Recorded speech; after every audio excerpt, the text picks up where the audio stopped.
What's up, YouTube? I'm Brett here on Rants with my guest co-host, Jessica.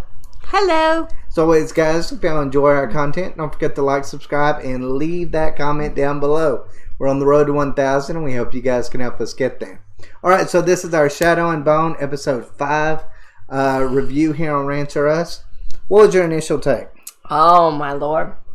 At first, it was really, really slow. Oh, man. I know you guys hate this, but I hate slow things, but, you know, I give it a chance.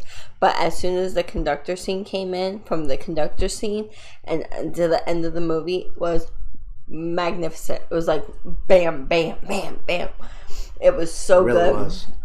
And basically, you know, the first half of the show was them just saying, them getting into the heist, and them trying to figure out what's going on of the kidnapping, and trying to figure out what's going on.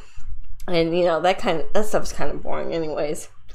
I feel like it is boring because we've seen it so many times. I know we've seen it, we heard it. Yeah, okay, get on with it. It doesn't matter. It's like Ocean's 11 is the way it kind of feels. Ocean's 13. Yeah. Why?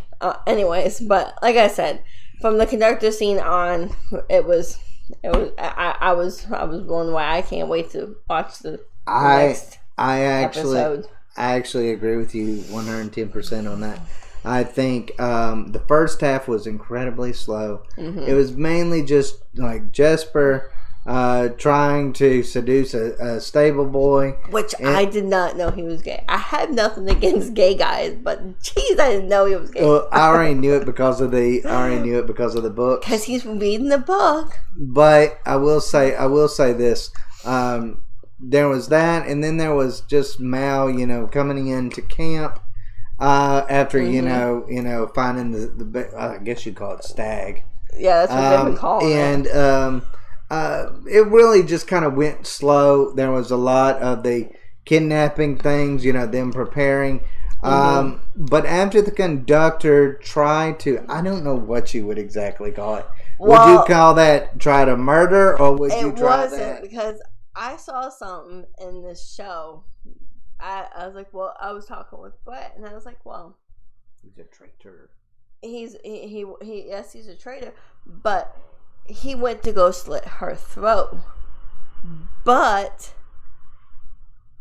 he didn't really slit her throat. It was like this, and she went to go kick him, and as she went to kick him, her neck moved forward, and that's what slashed it. So she technically killed herself in a way, because he still had the knife there. He didn't move the knife to slit her throat. She moved herself. No, but he was about to say the name of the person that he was working for. He said King. From the West. I guess I don't remember if it's Western version, but it's one. But you want to know something? What's the guy that owns the nightclub? The main Cass.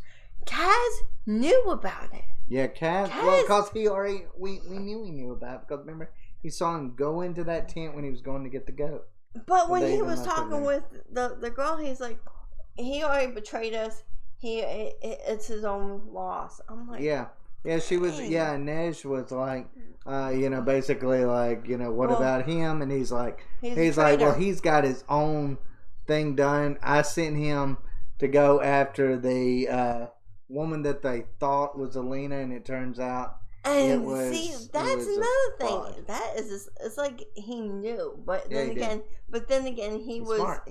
He is smart. But the thing is that he kind of knew, because he was playing a guard, and they knew that there was going to be two different Elenas. Is that her name? Alina. And the girl turned out, and I'm really sad about that. The girl was Marie. Yeah, it was Marie, and she was telling her friend she didn't want to die with the. Oh, I know, that was so sad. She's like, I don't want to die with this face on. I want to at least die with my face on. And at first I was like, well, you're not going to die because you're the star of the show. But then you can kind of see her face like bubble. Yeah, it goes. It was. I'm like, oh, it was, my Lord. I know, it was like really weird. I didn't even know what was going on at first. But it was a very sad moment. It felt like kids. Our little ones are running around. No, they're supposed to be in bed. Supposed to be in bed. But yeah, I do actually feel like it was a shock in that regard. It was. But it was a sad one. I'm disappointed of who it was. I did not know that. What's the old lady's name? Bagra. I did not know that Bagra was the mother. Yeah, the Darkling. Oh, that's a plot twist in itself right there. It kind of was to me. I knew that there was something more to her than what they were kind of letting on. And look, Alexander kind of made it very clear who he was. He was kind of giving hints that he was, the one that created the Fold in the first place.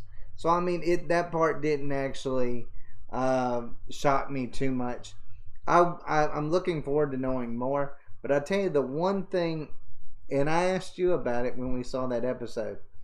It was a lot of things going on, and I had to go back and I had to rewatch it. One was Bagra nearly had Mal killed. Because she doesn't.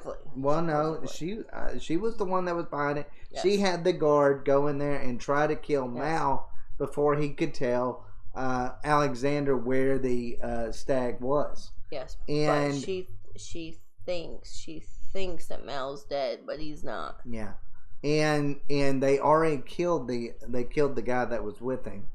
That was kind of a cool little scene, cool little fight scene. Really kind of showed what Mal's capable of in a lot of ways. But there was that, and then there was Bagra sending Alina into that cave and being like, "Hey, the soldiers that are loyal to me will protect you."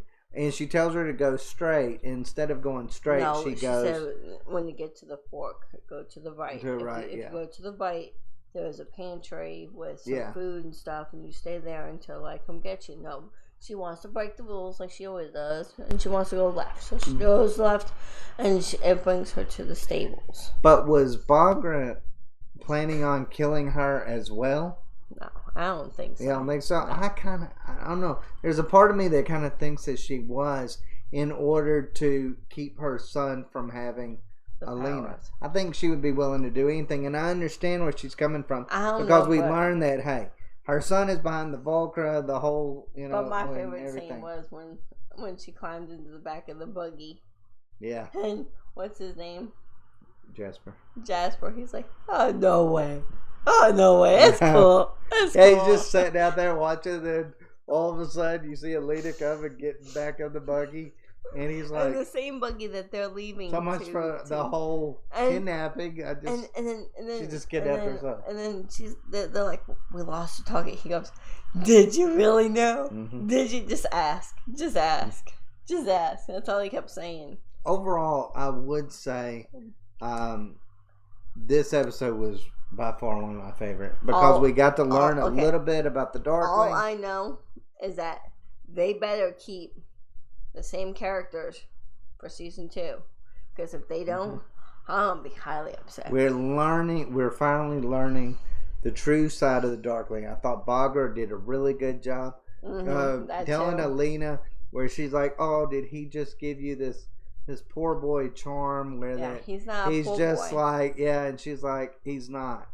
He's not what you think he is. He's trying to act like he's heartbroken and lonely and all of this stuff in order to get close to you, where that he can gather your power up. Now, he must need her to get inside and then somehow to, I don't know, use what is inside to create, shadow monsters, or to use the Volcra. I don't know. I think to increase it, I guess, is what Bagra said. I think that his plan is to basically use her and kill her. She's the only one that can stop The thing, I mean, he's wanting to increase it, but is he want? But that's the crazy thing about it. Why would he want to increase it? Because all that would do is take everything that he had. So I mean, it was kind of really interesting. All I know is that we have to keep watching. It is. Overall, what would you rate it from 1 to 10? 1 to 10, I would give it a 6.5. 6.5. Yeah, because it started out really slow, and I would give it a good 7.5. And it basically did get better there towards the end, but I would give it a 7.5 because I've seen the best. I saw the best of Shadow and Bone in the last half of that episode. And what's that girl's name that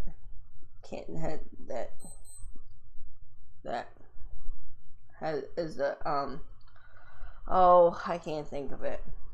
The girl that Inej? Yeah, she finally killed somebody. Yeah, and she did it, for Cass, which that was also a really big thing as well. It was a huge it shows thing. how much she cares about him, that she's willing to basically break her vows, her religion, to save his life, and that's what he was trying to tell her too. And then she's like, "I killed him," and he's like, "You saved me." Mm-hmm.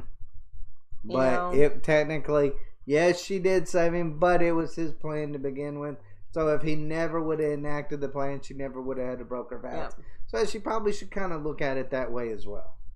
But overall, guys, let us know what y'all think. Did you love it? Did you hate it? Are you looking forward to the next episode? What did you think? Leave a comment down below. And as always, guys, take care.